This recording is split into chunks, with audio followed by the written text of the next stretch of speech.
आज मी आपणा सर्वांस down syndrome याबद्दल सविस्तर माहिती देऊ इच्छिते। चला तर मग जाणून घेऊया डाऊन सिंड्रोम बद्दलची सविस्तर माहिती। सर्वप्रथम डाऊन सिंड्रोम म्हणजे काय? डाऊन सिंड्रोम म्हणजे हा एक जेनेटिक अर्थात गुणसूत्रांचा आजार आहे की ज्यामुळे कायमस्वरूपी मूल आपले मतिमंद व गतिमंद होऊ शकते। डाऊन्सला जाण्यापूर्वी आपण सगळ्यात पहिला गुणसूत्रांची एक थोडक्यात माहिती जाणून घेऊया। गुणसूत्र म्हणजे काय तर हे आपले जीन्स असतात। प्रत्येक मनुष्याचे शरीर हे सेल पासून बनलेले असते आणि प्रत्येक सेल हा क्रोमोझोम्स पासून बनलेला असतो। त्याच्यामध्ये 23 क्रोमोझोम्सच्या जोड्या असतात की ज्यामध्ये एक क्रोमोझोम जो आहे तो आईकडून अर्थात मातेकडून आणि एक क्रोमोझोम जो आहे तो वडिलांकडून येत असतो। अशा 23 अधिक 23 46 गुणसूत्रांचा हा सेट असतो। यामध्ये सेक्स क्रोमोझोम अर्थात वडिलांकडून जर XX आला तर अर्थात XX मुलगी तयार होते आणि वडिलांकडून जर Y क्रोमोझोम आला तर XY असा मुलगा तयार होतो। तर ही होती थोडक्यात आपली गुणसूत्रांची माहिती। यामध्ये जर 21व्या गुणसूत्रामध्ये जर बिघाड झाला तर डाऊन सिंड्रोम तयार होत असतो। तर बघा डाऊन्समध्ये 3 प्रकारचे याच्यामध्ये मुख्यतः सिंड्रोम्स आहेत। सर्वप्रथम जो आहे तो म्हणजे ट्रायसोमी 21 हा 95% असतो। दुसरा जो आहे तो ट्रान्सलोकेशन डाऊन सिंड्रोम अर्थात जेनेटिक ट्रान्सलोकेशन्स पालकांमध्येच बघायला मिळतात। तो जो असतो तो 3 ते 5% असतो। आणि तिसरा जो प्रकार आहे तो मोझॅक डाऊन सिंड्रोम म्हणजे तो 1 ते 2% हा आपल्याला बघायला मिळतो। आता हा डाऊन सिंड्रोम कुणाकुणामध्ये होण्याची शक्यता आहे तर ह्याचा एक पर्टिक्युलर हाय रिस्क ग्रुप आहे की ज्याच्यामध्ये डाऊन्सची मुलं जन्माला येण्याची शक्यता ही जास्त असते। सगळ्यात पहिलं म्हणजे मातृत्व ज्यावेळेला 35च्या नंतर येतं अर्थात ॲडव्हान्स्ड मॅटर्नल एज मातेचे वय हे 35च्या वर असेल तर त्यामध्ये डाऊन सिंड्रोम होण्याची शक्यता खूप जास्त असते। असे का बरं होते तर याचं कारण मुख्य हे आहे की 35 नंतर स्त्रीबीज जे असतात स्त्रियांची अंडी ज्याला आपण म्हणतो ते कमकुवत होत जातात। त्यामुळे होते काय की क्रोमोझोमचे विभाजन जे आहे ते वीक होते। त्यामुळे ते ॲबनॉर्मल व्हायला सुरुवात होते आणि त्याचेच रूपांतर डाऊन सिंड्रोम मध्ये होण्यास सुरुवात होते। दुसरं जे मुख्य कारण आहे ते ट्रान्सलोकेशन असे हे जेनेटिक एक ॲबनॉर्मॅलिटी आहे जी पालकांमध्ये बघायला मिळते। ती मग मातेकडे असेल किंवा वडिलांकडे असेल की ज्याच्यामुळे मूल मतिमंद होण्याची शक्यता असते अर्थात डाऊन सिंड्रोम होण्याची शक्यता असते। तिसरी जी कॅटेगरी आहे ती म्हणजे बघा की ज्यांना पूर्वीचे आधीचेच मूल डाऊन सिंड्रोमचे जन्माला आलेले आहे त्यांच्यामध्ये सुद्धा पुन्हा एकदा डाऊन्स बेबी जन्माला येण्याची शक्यता ही खूप दाट असते। डाऊन्सची जी मुलं आहेत बघा ती विशिष्ट पद्धतीची असतात असं मी म्हटलं कारण का यांच्यामध्ये डेव्हलपमेंटल डिले आणि इंटेलेक्च्युअल डिसॅबिलिटी आपल्याला कायमस्वरूपी बघायला मिळते। डेव्हलपमेंटल डिले म्हणजे काय बघा की ज्यामध्ये आपण जन्मतः मुलाच्या ज्या ॲक्टिव्हिटीज असतात बसणे आहे, रांगणे आहे, चालणे आहे, पळणे आहे या ॲक्टिव्हिटीज या मुलांमध्ये लेट बघायला मिळतात।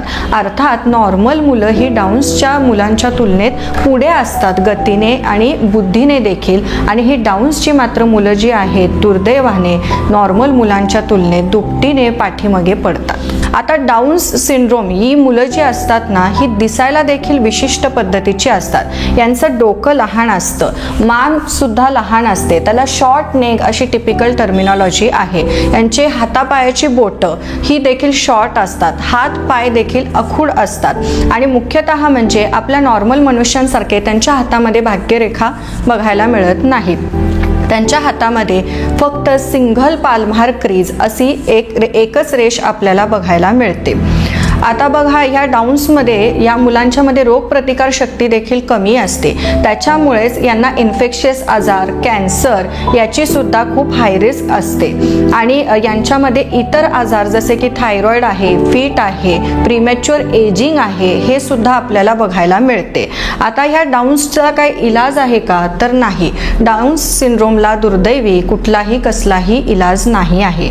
त्यामुळे तज्ज्ञांचे असे मत आहे बघा की prevention is always better than cure.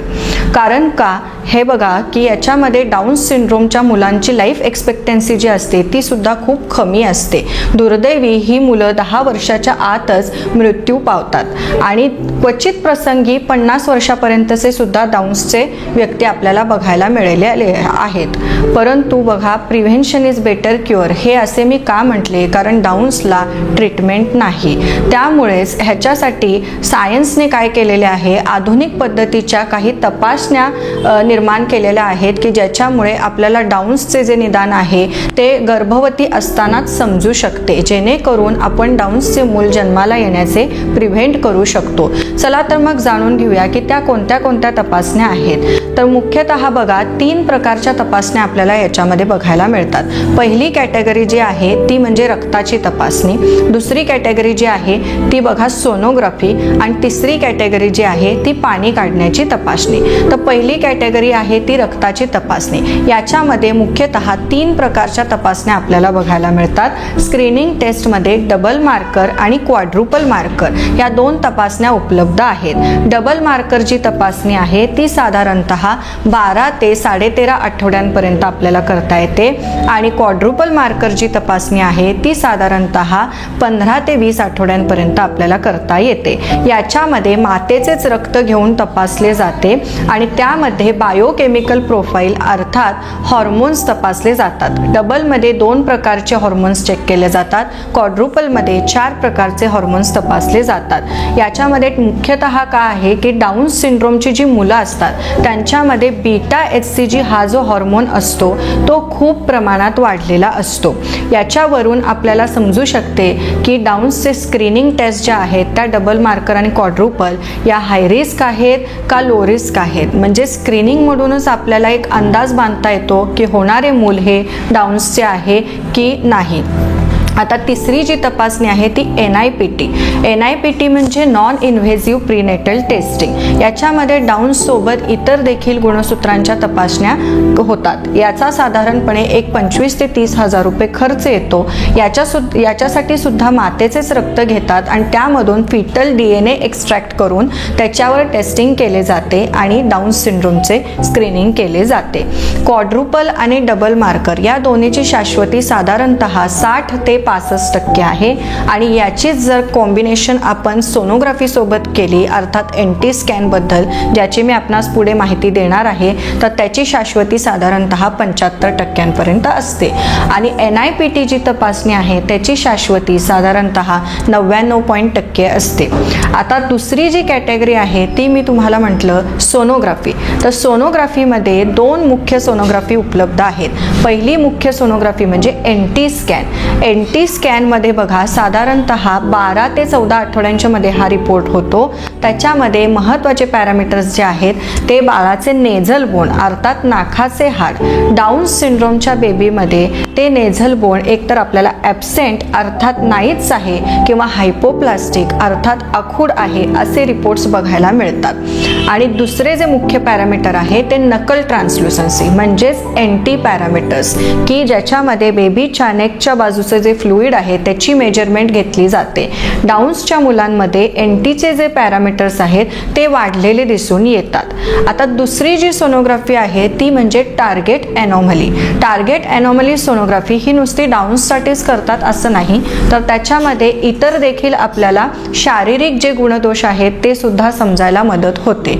आता डाऊन्सच्या मुलांमध्ये बघा टार्गेटमध्ये कोणत्या कोणत्या मुख्य गोष्टी दिसू शकतात तर त्या म्हणजे absent stomach bubble, abnormal echogenic vowel आपल्याला बघायला मिळते, हार्टचे कार्डियक डिफेक्ट्स आपल्याला बघायला मिळतात. अशा पद्धतीचे हे ॲबनॉर्मल गोष्टी आपल्याला डाऊन्सच्या मुलांमध्ये दिसून येतात. आता तिसरी जी महत्त्वाची तपासणी आहे ती म्हणजे बघा ॲम्निओसेंटेसिस म्हणजेच पाणी काढण्याची टेस्ट. याच्यामध्ये काय केलं जातं की सोनोग्राफी गायडेड बारीकशी सुई मातेच्या पोटाला लावून त्यातून जे बाळाच्या भोवतीचं जे फ्लुइड आहे ज्याला ॲम्निओटिक फ्लुइड असं आपण म्हणतो ते थोडंसं ॲस्पिरेट करून घेतलं जातं आणि त्याच्यातून बाळाचे सेल्स घेऊन त्यामध्ये 2 प्रकारच्या तपासण्या केल्या जातात. पहिली तपासणी म्हणजे फिश, दुसरी तपासणी म्हणजे कॅरिओटाइप. फिशचा जो रिपोर्ट आहे साधारणतः 3 ते 4 दिवसांमध्ये आपल्याला मिळतो आणि दुसरा जो कॅरिओटाइपिंगचा रिपोर्ट आहे तो साधारणतः 3 आठवड्यांमध्ये आपल्याला मिळतो. आता ही पाणी काढायची जी टेस्ट आहे ना त्याची मात्र 100% शाश्वती आहे. त्यातून आपल्याला कन्फर्म कळते की होणारे मूल हे डाऊन्सचे आहे की नाही. आता महत्त्वाची बघा की ही आम्निओसेंटेसिस जी तपासणी आहे ती सर्वांनीच करायची का असा प्रश्न आता आपल्या मनात येईल, पण असे नाही. आम्निओसेंटेसिस हे फक्त या लोकांसाठी रेकमेंडेड आहे की ज्यांचे पहिले मूल डाऊन्सचे आहे, त्यांनी ही तपासणी करणे खूप आवश्यक आहे. दुसरी कॅटेगरी म्हणजे ज्या वेळेला मातेचे वय 35च्या वर आहे आणि तिला मल्टिपल आजार, काही BP असेल, शुगर असेल, असे काही आजार असतील तरी सुद्धा तिने ही आम्निओसेंटेसिस करावी असा आमचा सल्ला आहे. तिसरी कॅटेगरी बघा की पालकांचेच जेनेटिक्स ॲबनॉर्मल आहेत याचे जर रिपोर्ट्स आपल्याकडे उपलब्ध असतील तरी सुद्धा ही डाऊन्सची तपासणी करणं अत्यावश्यक आहे.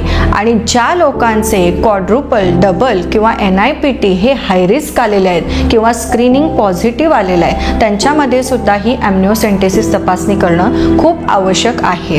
तर आता माझी सर्वांना ही विनंती आहे की ह्या सगळ्या टेस्टचा आपण सर्वांनी लाभ घ्यावा आणि हे दुर्दैवी जे डाऊन्सची जी मुलं जन्माला येतात ते आपण सगळे टाळू शकतो.